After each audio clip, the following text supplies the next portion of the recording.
अस्सलाम वालेकुम पाक व्यूअर्स, मेरा नाम है सुनील मंज और मैं पाक व्यूज वीकली के एक और एपिसोड के साथ आपकी खिदमत में हाजिर हूँ। पाक व्यूज वीकली की पहली न्यूज़ पेट्रोल प्राइसेस को लेकर हमेशा होती है और इस दफ़ा आपको मेरी शक्ल देख के हमेशा बुरी न्यूज़ याद आती है, इस दफ़ा लेकिन न्यूज़ अच्छी है।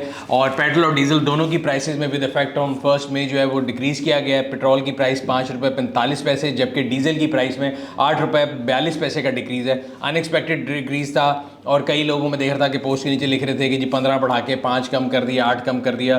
भाई मेरी एक्सपेक्टेशन तो ये थी कि हर जो है ना 15 दिन बाद ये 5-5, 10-10 रुपये ऊपर करके इन्होंने जो लेवी है ना वो 60 से 100 रुपये पे लेके जानी है। तो शुक्र करना चाहिए, जो भी कर दिया, मरते क्या ना करते। अगर वो ये भी ना करते तो हम उनका कुछ नहीं बिगाड़ सकते। तो इंसान को जो मिल रहा है उस पर सब्र शुक्र करना चाहिए मेरे ख्याल से। और ये अभी बिल्कुल अनएक्सपेक्टेड था, मुझे नहीं पता कि इसके पीछे कोई और रीज़न है। There is no decrease in price internationally, globally, ऐसा कुछ नहीं है। बट आपको ये रिलीफ दिया गया है। अब हमारी आदत बन चुकी है कि कहते हैं ना कि दूध का जलावा जो जहाज को भी फूंक फूंक के पीता है, कि जब भी हमें ऐसी कोई न्यूज़ मिलती है तो हम सोचते हैं कि कोई ना कोई चीज़ और हुई होगी जिसकी वजह से हमें ये फैसिलिटी दी जा रही है। बट जब तक ये फैसिलिटी है इसको इंजॉय करें। अगले 15 दिन तक ये रेट है, 15 तारीख को क्या रेट आएगा ये फिर पता लगेगा। आगे चलते हैं अगली न्यूज़ जो कि पिछले 1-2 दिन से बहुत ज़्यादा हॉट न्यूज़ है और एक प्राइस वॉर इन लोगों को लगता है स्टार्ट हो गई है, जिसकी वजह से कंज्यूमर को बहुत ज़्यादा फ़ायदा होगा। तो 2-3 चीज़ें हैं, कंज्यूमर को फ़ायदा हो ना हो, सरकार को बहुत ज़्यादा नुकसान होने वाला है। और ये जो वीकली है मुझे लगता है ये सरकार के लिए बड़ा इंपॉर्टेंट वीकली है, क्योंकि पहले पेट्रोल की प्राइस से रेवेन्यू कम होगा। दूसरी चीज़ जो गवर्नमेंट ने, अगर आपको याद हो, लास्ट जो केटेके गवर्नमेंट थी उन्होंने एक बम गिराया था ऑटो इंडस्ट्री के ऊपर। उन्होंने जीएसटी 25% किया था तमाम गाड़ियों पे अक्रॉस द बोर्ड, जो कि 14 पहले था कि 1400 सीसी से प्लस वाली पे था, नीचे वाली पे नहीं था। उन्होंने कहा जी हर गाड़ी जो 40 लाख से ऊपर है उसके ऊपर हम जीएसटी जो है वो लेंगे 25%। उसके थोड़े से बाद आपको याद होगा टोयोटा और होंडा ने सिटी और जो यारिस है उसके कुछ वेरिएंट की प्राइस कम की थी एंड स्मार्टली प्ले किया था। वह आप पॉलिसी बनाते हैं उसको मनूवर करने के कई तरीके होते हैं। तो बेसिकली पिछले 1-2 दिन पहले किया ने एक अनाउंसमेंट की, उन्होंने किया स्टॉनिक की जो प्राइस है उसमें 15,18,000 रुपये के करीब जो है डिक्रीज़ किया था। और उस डिक्रीज़ को नाम दिया गया था कि जी 5th एनिवर्सरी के नाम पे एक उन्होंने कहा जी हम 5th एनिवर्सरी जो है सेलिब्रेट कर रहे हैं। उनकी एनिवर्सरी हो गई और बाकी सबकी लगी दौड़े और समेत उनके बल्कि यूज़र्स की भी। हमारे माशरे में एक ये चीज़ मैं हमेशा कहता हूँ कि लोगों के अंदर ना, हर बंदे के अंदर एक अपॉर्चुनिस्ट छुपा हुआ है। जिस बंदे ने कभी स्टॉनिक की तरफ देखा भी नहीं था ना, उसने मैसेज भी किया, लिख भी रहे हैं हमें स्टॉनिक चाहिए, हमें स्टॉनिक चाहिए, हमें ले दें, हमें ले दें, सिर्फ इसलिए कि उन लोगों को पता था कि ये शॉर्ट लिव्ड है और वो उसके ऊपर फिर ऑन कमाना चाहते थे। और मेरी इतलात के मुताबिक मैंने लोगों को पहले प्रेडिक्शन दे दी थी और हो भी चुका है। अब तो किया का ऑफिशियल लेटर भी आ गया है कि 2 दिन के अंदर उन्होंने अक्टूबर तक की बुकिंग क्लोज कर ली है और अब वो कह रहे हैं जी पार्शियल पेमेंट दे दें, जो जब प्राइस होगी तब देखेंगे। और आज मार्केट में वही ज़ख़ीरा अंदोज़ जो कि बड़े खुशी खुशी से भाग रहे थे शोरूम्स की तरफ, वो 5-5 लाख रुपए ऑन मांग रहे हैं उस गाड़ी पे जिसके ऊपर 5 लाख क्या मैं 5 रुपये ऑन कभी ना दूँ। सिंपल सी बात ये है कि भाई मैं हमेशा कहता हूँ कि ऑन का कल्चर आप सारे कहते हैं बुरा है। ऑन का कल्चर कैसे आता है? मैं और आप ही बनाते हैं ना। हम एक बिला वजह एक्सेस डिमांड क्रिएट करते हैं। 1 साल पहले इस मुल्क में कोई नहीं मानता था कि गाड़ियाँ ऑन के ऊपर नहीं मिल सकती या प्रीमियम के बगैर मिल सकती हैं। मैंने आपको प्रेडिक्शन दी थी कि गाड़ी के अंदर कोई वेंटिलेटर नहीं है, आप गाड़ी लेना छोड़ दें, बिल्कुल ठीक हो जाएगा। वो आपने मेरे कहने से तो छोड़ी नहीं, लेकिन वो प्राइसेस इतनी चली गई ज़्यादा कि लोगों की सकत से बाहर हो गया, लोगों ने लेना छोड़ दी, इन्वेस्टर भी निकल गया मार्केट से और गाड़ियाँ ऑफ पे मिलना शुरू हो गई।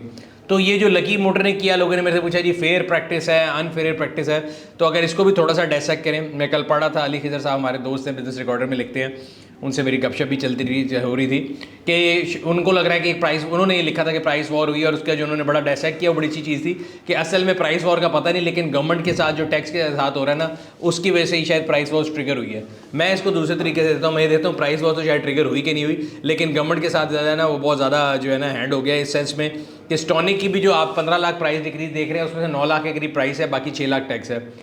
खैर वो हो गया, 2 दिन शॉर्ट लिफ्ट था। सुजुकी जो कि उनकी स्विफ्ट थी वो इस गाड़ी से डायरेक्ट कंपटीशन में आ रही थी और बहुत से लोगों ने जो सवाल पूछा कि जी सिटी, स्टॉनिक और स्विफ्ट अब बताएं क्या लें, तो मैं उनको हमेशा ये जवाब दे रहा था कि मैंने 2 साल पहले उस गाड़ी का रिव्यू कर लिया, सबके रिव्यू देख लें और जाकर डिसाइड कर लें। मैं किसी की कंपनी का रिप्रेजेंटेटिव नहीं हूँ, मैं आपको नहीं बताता, decide for your own self. But 3-4 चीज़ें ध्यान में रखें कि कोई गाड़ी अगर आ रही है आपने, क्योंकि हमारे यहाँ पे लोग गाड़ी को प्राइस बॉन्ड के तौर पे देखते हैं, तो कल को वो अब जब आप 2 साल या 3 साल बाद बेचने जाएंगे तो क्या किया स्टॉनिक की वो प्राइस वैल्यू होगी या सिटी की होगी या स्विफ्ट की होगी। मैं किसी एक की साइड नहीं रहा, आप खुद डिसाइड करें कि आपने कौन सी गाड़ी लेनी है। तो ये एक तो पहली बात ये थी। दूसरा, कल 2 दिन बाद सुजुकी ने जो है अपनी प्राइस स्विफ्ट की एक वेरिएंट की 7 लाख समथिंग कम की, बाकी 2 लाख 2,10,000 अब कई लोगों का ख्याल ये है कि जी और बाकी कंपनियां जो हैं वो भी जो है ना प्राइस वॉर में आएंगी और प्राइस डिक्रीज़ करेंगी। I wish so too, but मेरा नहीं ख्याल कि वो आएंगी, ना ही कोई ऐसी प्राइस वॉर जो है वो शुरू होगी, ना उसकी कोई लॉजिक बनती है।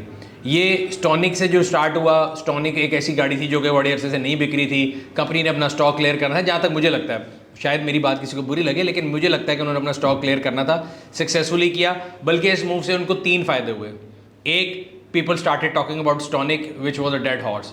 2, उनका जो इन्वेंट्री पड़ी हुई थी वो निकल गई। 3, जो शोरूम के फ्लोर थे जो खाली पड़े हुए थे वहाँ पे रौनकें लग गई। अब एक बंदा स्टॉनिक लेने आया और उसके पास वो नहीं अवेलेबल, तो शायद वो पिकांटो भी लेके चले जाए, तो उन्होंने एक शीर से 3 शिकार कर लिए। चौथा शिकार जो एडिशनल बोनस शिकार है वो ये है कि आपका जो कंपटीशन है वो भी एकदम परेशान हो गया, सारे लोग हैरान हो गए कि क्या हो गया। और सुजुकी जैसे प्लेयर को भी जाग आ गई, उन्होंने भी 7 लाख रुपए सस्ते कर दिए। अब देखना ये है कि सुजुकी के 7 लाख कितने दिन चलते हैं, क्योंकि स्टॉनिक के 15 लाख का ऑफ तो 2 दिन के बाद वो जो था ना, आप कह रहे थे ले लो मुफ्त ले लो मुफ्त ले लो, या इतना % ऑफ ले लो लगा होता है। आप कभी रेडी पे जाएँ, लोग कर रहे होते हैं, तो जो ही आप पहुँचते हैं वो कहते हैं कि जो पिछले वाले तक था अब ख़त्म हो गया। तो आपके साथ भी वही हुआ। तो स्टॉनिक के लिए तो वो हो चुका है, सुजुकी कितने दिन चलता है ये भी देख लेते हैं। तो जहाँ ये अफवाहों का बाजार गर्म है कि जी प्राइसेस कम हो रही हैं, प्राइसेस कम हो रही हैं, कल रात को किसी जो है ना अक्लमंद ज़ही शूर आदमी ने एक पोस्ट बना के भेजी हर जगह कि जी टोयोटा इंडस ने पता नहीं 8 लाख प्राइस कम कर दी है, हुंडई ने इतने लाख कम कर दिए, किया ने इतने लाख कम कर दी है, और रीज़न डिक्रीज़ इन डॉलर प्राइस लिखा था। वो फैक्चुअली गलत था। जब मुझे किसी ने भेजा तो मैंने दिल में सोचा कि डॉलर की प्राइस तो डिक्रीज़ हुई नहीं। दूसरा, मैं आपको हमेशा बताता हूँ जब भी ऐसी कोई प्राइस डिक्रीज़ आएगी तो आपको कहाँ पर जाना है, पार्क व्हील्स ब्लॉग पर जाएँ, हमारे सोशल मीडिया एसेट्स के ऊपर जाएं, आपको पता लग जाएगा वो प्राइस डिक्रीज़ हुई है कि नहीं। अगर कोई आपको व्हाट्सएप ग्रुप में कोई आर्ट वर्क बना के भेजता है, उस पर हमारा लोगो लगा देता है, तो उसकी कोई वेरिफिकेशन हम नहीं करें। आपको आके पार्क व्हील्स के ऊपर ही ब्लॉग पे वेरीफाई करना पड़ेगा। बड़ा इजी काम है, सब्सक्राइब कर लें ब्लॉग को या हमारी वीडियोज़ को देखते रहा करें, आपको पता लग जाएगा। सो ये अभी आएंगी 2-3 दिन, जैसे कहते हैं ना ज़लज़ले के बाद शॉक वेव्स आती होती हैं, तो अभी 2-3 दिन कई लोग हैं जो शुगल करेंगे आपके साथ कि जी प्राइस ऊपर होगी, प्राइस नीचे होगी, प्राइस ऊपर होगी, प्राइस नीचे होगी।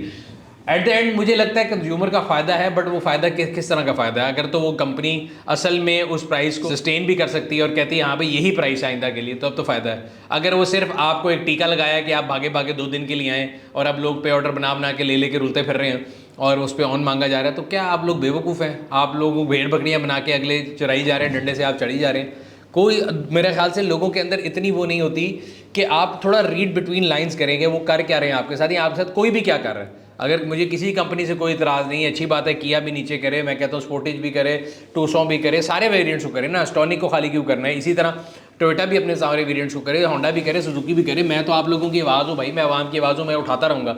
लेकिन अगर कोई आपको नज़र आ रहा है कि सिर्फ आपके साथ प्ले अराउंड कर रहा है, तो don't fall as a prey for them, पहली बात। दूसरी बात, एक और चीज़ जो गाड़ी लेते हुए लोगों ने सोचना, मैं आपको बड़ा क्लियर बता दूं, ये जितने नए एंट्रेंट्स आए हैं इनकी गाड़ियाँ शायद बहुत सस्ती हैं, लेकिन अगर आप उनको पार्ट्स में करके बेचें तो वो महंगी बिक जाएंगी। वो मैं क्यों कह रहा हूँ, पिछले दिनों एक टूसॉन जो है उसका एक्सीडेंट करने का इत्तेफाक हुआ, तो पता लगा कि गाड़ी के बम्पर में 3 हिस्से होते हैं, एक अपर बम्पर, एक मिडिल बम्पर, एक लोअर बम्पर। तो एक हाई दर्जे पे फायज़ है, एक मिडिल दर्जे पे फायज़ है और एक लोअर दर्जे पे फायज़ है मेरी तरह। तो बम्पर के 3 पार्ट करते करते पता लगा 3.5 लाख रुपए का बिल है सिर्फ बम्पर का। सो मोटरवे के ऊपर एक कुत्ते के साथ जो है ना तसादम का वाक़या पेश आया और 9,32,000 रुपये का बिल बना। सो ये देख लें कि आप जो भी गाड़ी ले रहे हैं वो किसी भी ब्रांड से ले रहे हैं, उसकी थोड़ी रिसर्च कर लें कि उसके पार्ट्स कितने महंगे हैं। ये ना हो कि आप गाड़ी सस्ती ले रहे हैं और बाद में आप बताएं डीलरशिप पे जाएं तो आपको लाख पता जाए। सिमिलरली कई कंपनियां ऐसी हैं जिनकी डीलरशिप के बारे में हमें कंज्यूमर बताते रहते हैं कि उनका बिहेवियर बड़ा जो है ना गलत है, रूड है, या उनकी प्राइसेस बहुत ज़्यादा हैं। तो जब भी आप गाड़ी ले रहे हो ना तो उसकी पूरी रिसर्च कर लें कि वो ग्रुप कौन सा है, वो ग्रुप की हिस्ट्री क्या है, वो पहले कितनी दफ़ा इस कारोबार में आके बंद कर चुके हैं, या पहले दफ़ा कितने कारोबार मज़ीद बंद कर चुके हैं, आर दे वन टाइमर्स और वो लॉन्ग सीजन रहने वाले हैं। ये सब चीज़ें जो है वो आपको बताएंगी कि आप जो गाड़ी ले रहे हैं, क्योंकि हमारे यहाँ पे लोग गाड़ी को एज एक्सपेंस नहीं लेते, एज इन्वेस्टमेंट लेते हैं। तो जब आप गाड़ी ले रहे हैं तो आपकी इन्वेस्टमेंट तभी सिक्योर रह सकती है कि 3 साल बाद जब आप वो गाड़ी है 4 साल बाद 5 साल बाद बेचने जाए वो कंपनी एग्जिस्ट करती हो, या अगर कंपनी एग्जिस्ट करती है तो वो उस मॉडल को ओनर करती हो, उसके पार्ट्स भी मिल रहे हो। ये तमाम चीज़ें काउंट करती हैं इन चीज़ों के लिए। तो मेरे ख्याल से बड़ी इंपॉर्टेंट चीज़ें हैं और ये 3-4 टॉपिक मैंने इकट्ठे कवर कर दिए। हुआ ये कि इस अगली न्यूज़ पे चलते हैं। इस प्राइस वॉर के दौरान MG बेचारी ने एक मॉडल लॉन्च किया, मैं देख रहा था, उन्होंने लाहौर शहर के अंदर पता नहीं किस चीज़ की सेलिब्रेशन थी, 100 साल थी, 50 साल थी, मुझे समझ नहीं आती कि सेलिब्रेशन चलती रहती है। मॉडल अभी तक एक ही आया था, उसके बाद जो है ZS EV का एक वेरिएंट आया, वो भी आया ना आया एक जैसे ही आया। लेकिन जो है ना उन्होंने MG HS के अंदर 2 लीटर वेरिएंट निकाला है और आप लोगों ने देखा भी नहीं है।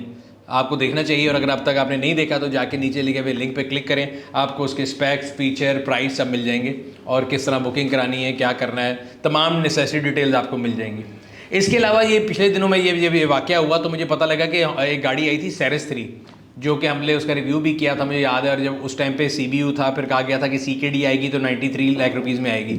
उसके भी मैंने बोर्ड बहुत ज़्यादा लाहौर शहर में पूरे रमज़ान में जो है ना लगे देखे, और मैं बड़ा परेशान था। मैंने कहा ये गाड़ी बोर्डों पे नज़र आ रही है, रोडों पे नज़र नहीं आ रही।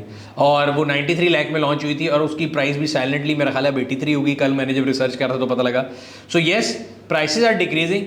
अब ये सवाल जो लोग पूछते हैं कि जी बाकियों के भी होंगे, देखें मेरे पास कोई उस तरह का प्रेडिक्शन टूल नहीं है। अगर मैं इकोनॉमिक्स के लिहाज से देखूं तो there is no decrease in dollar price, there is no decrease in their production cost, उस लिहाज से तो कुछ नहीं है। दूसरे लिहाज से इकोनॉमिक्स में सप्लाई एंड डिमांड की स्टोरी है। तो सिंपल सी लॉजिक ये है कि जिस कंपनी की गाड़ी जो है आपको जाके फ़ौरन मिल रही है या ऑफरों पे मिल रही है, या नहीं बिक रही गाड़ियाँ, आप पामा के फिगर्स उठा के देख लें तो उनकी तो प्राइस डिक्रीज़ हो सकती है। जिसकी गाड़ी बिक रही है उसके पास कोई रीज़न नहीं है कि वो प्राइस डिक्रीज़ करे, क्योंकि डॉलर भी वही है, कॉस्ट भी वही है, कंज्यूमर भी वही है। तो ये आपके लिए एक सिंपल सा मैंने लिटमस टेस्ट फार्मूला आपको दे दिया कि किसकी प्राइस डिक्रीज़ हो सकती है और किसकी नहीं। आखिर में चलते हैं इस हफ्ते के आने वाले इवेंट के ऊपर। तो 4-5 तारीख को रूडा और TDCP मिल के रावी क्रॉस रैली करने जा रहे हैं, और पाकविल उनका मीडिया पार्टनर है। तो मैं आप लोगों को बताता चलूँ कि ये एक बड़ी ही खूबसूरत रैली होने वाली है आपके शहर लाहौर के अंदर। अक्सर लोगों का ये सवाल होता है जब हम लोग रैलीज़ पे जाते हैं, चोलिस्तान, झल, थल या सरफरंगा, तो लोगों का होता है कि ये बहुत ज़्यादा ट्रैवल करना पड़ता है, इतनी दूर कौन जाए।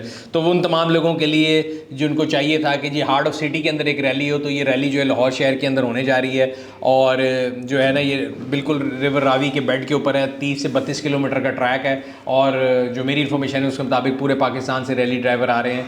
मल्टीपल कैटेगरीज़ में रेस हो रही है, जिसमें बाइक्स की कैटेगरीज़ हैं, डर्ट बाइक की कैटेगरी है, ट्रक्स की है, क्लासिक जीप्स की है, और रेगुलर जो हमारे ABCD स्टॉक और प्रीपेड की और विमेन रेस होती है, ये तमाम कैटेगरी की रेसेस शामिल हैं। इवेंट का जो प्रोग्राम है वो आपके सामने स्क्रीन पे चल रहा होगा। 4 तारीख को उसकी रजिस्ट्रेशन है, और प्री जो ओपनिंग इवेंट है वो है, और 5 तारीख को मेन रैली का इवेंट है। तो अगर आप लोग अपनी फैमिलीज़ के साथ देखना चाहते हैं तो स्केड्यूल आपके सामने लगा हुआ है, ज़रूर आएँ, इस इवेंट को एंजॉय करें। और अगर आप लोग नहीं आ सकेंगे तो हम हमेशा की तरह अपनी जिम्मेदारी समझते हुए आप लोगों से इसकी अपडेट जो है वो ज़रूर शेयर करते रहेंगे।